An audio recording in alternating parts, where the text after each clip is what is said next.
સોમનાથ વિરાસતના 75 વર્ષ પૂર્ણ થવા જઈ રહ્યા છે।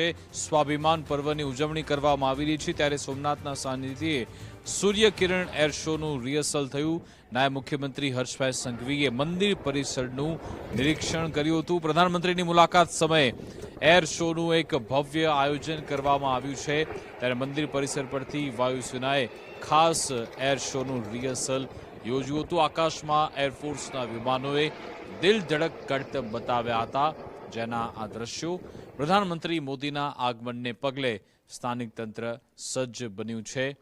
આકાશી માર્ગેથી મંદિર પર પુષ્પ વર્ષા કરવામાં આવશે।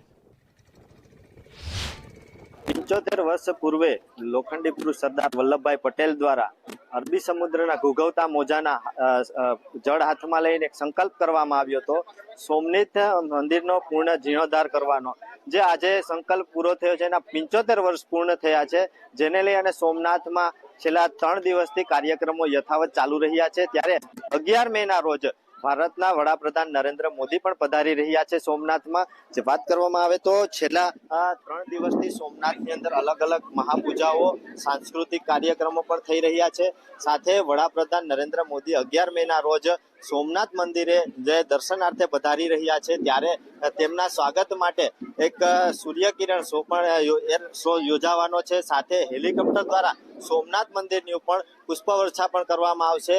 પીએમ નરેન્દ્ર મોદીના હસ્તે સોમનાથ મંદિરની અંદર એક ભવ્ય કળશ પણ મૂકવામાં આવશે, જેના લોકો દર્શન કરી શકે।